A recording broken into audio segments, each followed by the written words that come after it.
Bonjour, c'est Marie-Faye, bienvenue au 70e exercice du défi des 100 jours de Lilou Massé pour trouver sa mission de vie et se réaliser pleinement.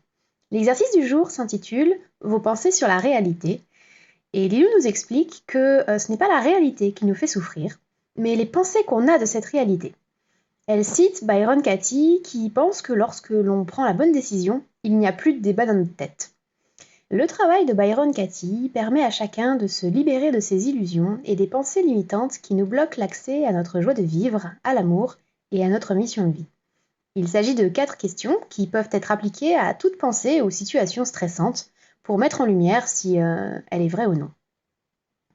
Le défi du jour consiste donc dans un premier temps à déterminer quelle est la pensée la plus stressante concernant notre mission de vie, puis dans un second temps à vérifier si elle est vraiment vraie en appliquant la méthode de Byron Katie. Alors aujourd'hui, je suis pas en grande forme.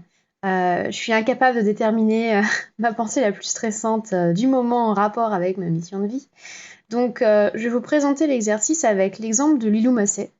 Et je le referai pour moi dès que je subirai une prochaine pensée stressante.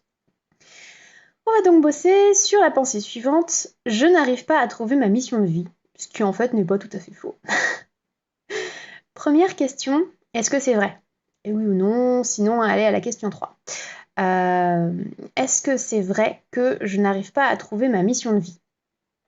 Donc j'ai envie de répondre oui, parce que oui c'est vrai, je ne sais pas exactement ce que c'est là tout de suite maintenant. Deuxième question donc, suis-je absolument sûre que ce soit vrai ? Oui ou non ?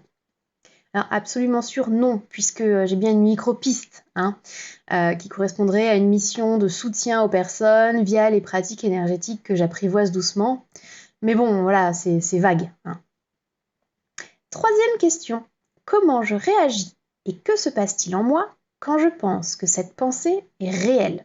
Quels sont le stress, les images, les émotions et la réaction à ces images que je ressens ?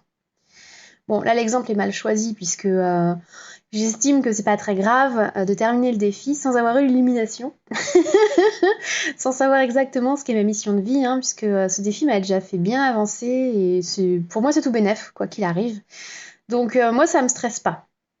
Mais on peut imaginer pour l'exemple que ça me rend triste. Voilà, ça me rend triste de ne pas avoir trouvé ma mission de vie.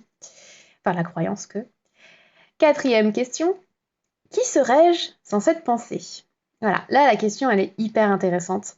Parce qu'effectivement, si ne pas avoir trouvé ma mission de vie me rendait triste, alors sans cette pensée de ne pas avoir trouvé ma mission de vie, je serais une personne dépourvue de tristesse. Or, que je pense avoir trouvé ma mission de vie ou non, je suis la même personne, là, ici, maintenant, tout de suite. Enfin, ce serait dommage de se rendre triste juste à cause d'une pensée, en fait. Il est super chouette, cet exercice. Changeons d'état d'esprit et soyons heureux. Bordel. D'ailleurs, mon tarot est d'accord. Puisque j'ai tiré la carte aujourd'hui de la confiance, qui représente une personne qui s'est jetée dans le vide, sans se laisser freiner par ses pensées limitantes. Elle a juste sauté, avec la confiance absolue qu'elle sera réceptionnée. Ce que cette carte nous invite à faire en fait, parce que tout est parfait et l'univers nous réceptionnera. Voilà, c'est tout pour aujourd'hui. Je vous dis à demain pour le 71e exercice du défi. D'ici là, prenez soin de vous. Bye.